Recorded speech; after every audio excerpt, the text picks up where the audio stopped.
법성생TV의 송글송글입니다.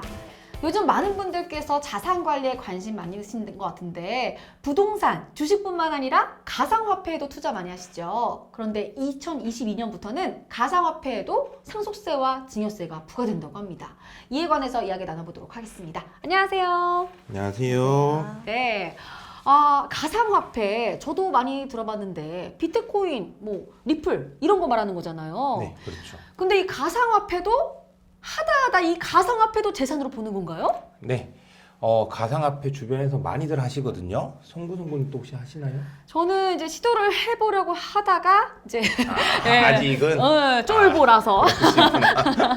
네. 사실 가상화폐에 대해서 이런저런 말들이 많으신데 법 쪽에서도 특히 말이 많았습니다. 과연 이걸 어떻게 봐야 되는지 논란이 있었는데요. 2018년 5월 대법원에서 비트코인 등 암호화폐도 재산적 가치가 있어서 몰수할 수 있다는 판결이 나왔고요. 그 판결 이후로는 이제 가상화폐도 재산적 가치가 있다 이렇게 인정이 되고 있습니다.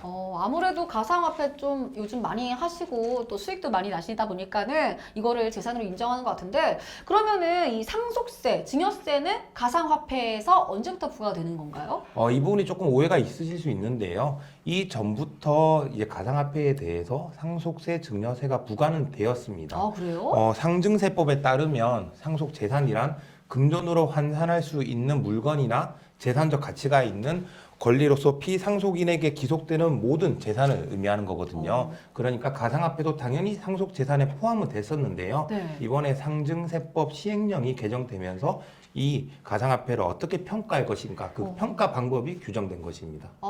그러면은 2022년부터 상속세와 증여세가 부과된다. 이거는 어떤 뜻인 거죠? 네. 상증세법 시행령을 개정하면서 이제 가상화폐에 대해서 과세를 하려면 기준이 있어야 되잖아요. 그쵸? 그 평가 방법을 규정을 했는데요.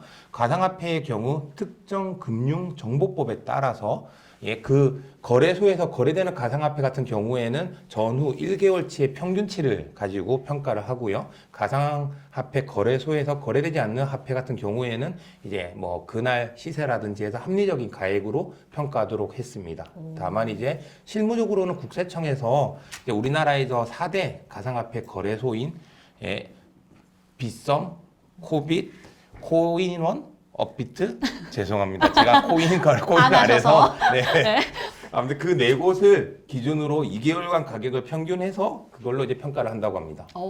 그러면은 이 상속세와 증여세 기준은 어떻게 정해지는 건가요? 네, 이제 상속세와 증여세 같은 경우에는 누진세율이 적용이 되고 있습니다.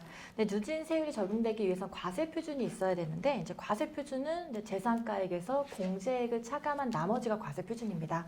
그래서 그 과세표준이 1억 원 이하인 경우에는 10%가 과세가 되고 이제 5억 이하는 20%를 곱한 금액에 1,000만 원이 공제가 됩니다.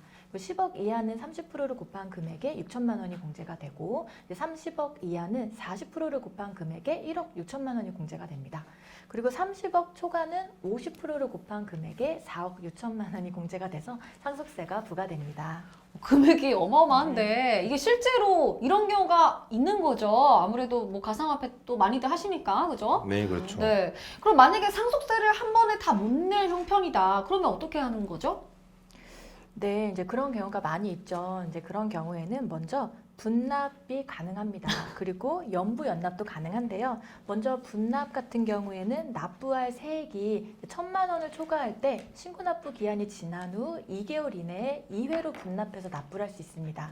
그리고 납부할 세액이 만약에 2천만 원을 초과하는 경우에는 관할 세무서장의 허가를 받아서 이를 일정 기간 동안 분할해서 연부 연납을 할 수 있습니다. 연부 연납을 신청할 경우에는 담보를 제공을 하셔야 되고 상속세 신고 납부 기한까지 연부 연납 허가 신청서를 제출하셔야 됩니다. 또 물납이라는 제도도 있는데요. 이거는 돈이 아니라 상속받은 재산, 즉 현물로 상속세를 대신 납부를 하는 것을 말합니다. 네, 그러니까 어떻게든 세금은 내야 된다 이런 얘기네요.